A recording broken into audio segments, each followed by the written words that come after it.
Once again, it's time for Pixar Month.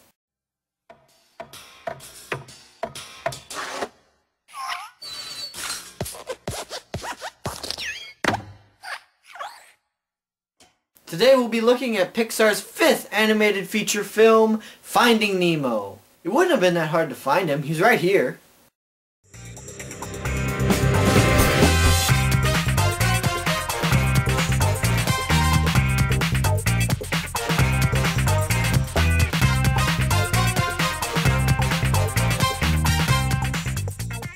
As usual, let's get on with the advancement that Finding Nemo did before we get to the movie itself. The advancement of Finding Nemo is that it advanced the look and textures of water. Water was still very experimental prior to this point. Movies like James Cameron's The Abyss and Terminator 2 had a very primitive form of this water texture for computer-generated imagery. Finding Nemo was able to get the water physics down right. And it's implemented in most CGI movies nowadays. Okay, now on to the story.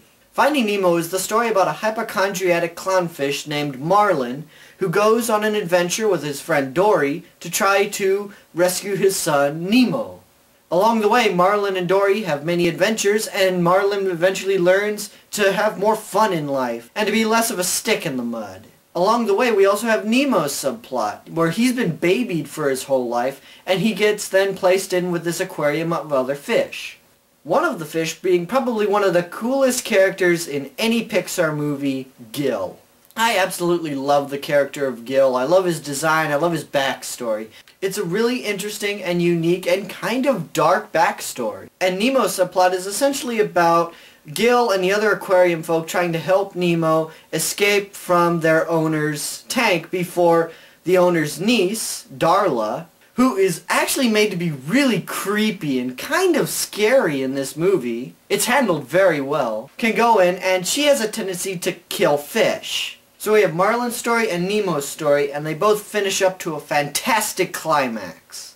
So overall, the story is handled very well. One of the things I really do like about this movie is that it actually has quite a few really dark moments. The opening of this movie is probably one of the most chilling I have ever seen in any movie, because it has such an emotional twist to it. Everything starts off happy and joyful, and it just goes dark like that. And then of course we have Gil's backstory, which is also somewhat dark. We don't see it, but it's told to us, and it shows just how much of a complex character he is. Now on to some of the flaws with the movie. Some of the characters aren't really all that strong. Characters like Marlin and Nemo are handled very well. Characters like Gil and the other aquarium folk are given a huge amount of time and development to give them a great deal of unique characterization, so that they're memorable. But then we have characters like the sharks, who really have no other purpose than to be kind of comic relief and an all of a sudden quick turn into dark. And then of course we have Crush, the turtle. Now I know this character is very popular, but I never really got a whole lot out of him. He didn't do a whole lot besides, dude, righteous, cool. I don't know about you, but I think you need a little bit more character development other than just being righteous. And then of course we have Dory. Don't get me wrong, she's funny, sometimes, but more often than not she just kind of comes off as annoying. And the short-term memory loss is funny for the first 5 minutes, and then it just kind of gets annoying. Now just for a second, imagine this were my intro. Hey guys, I'm Joe. Welcome to Cinema in Review. Wait a minute, I forgot something. Let me go get it. Hey guys, I'm Joe. Welcome to Cinema in Review. Wait a minute, I forgot something. Let me go get it. Hey guys, I'm Joe. Welcome to Cinema in Review. Wait a minute, I forgot something. It'd get pretty annoying, wouldn't it? But ultimately, it's small potatoes, and I can look over it, because if nothing else, even if the characters can be a little annoying sometimes, they are given enough development that they're not shallow. So overall, for me personally, Finding Nemo is a moderate success.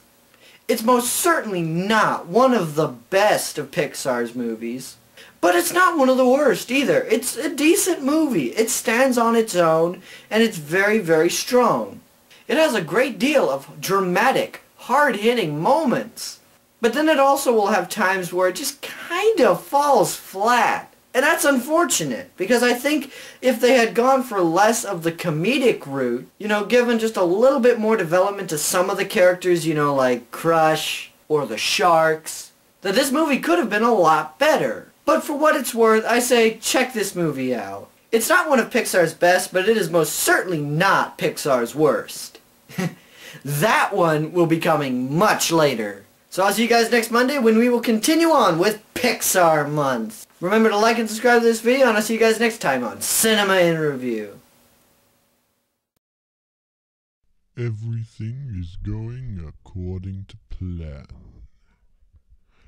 Now remember, we do not begin Phase 1 until after Pixar Month.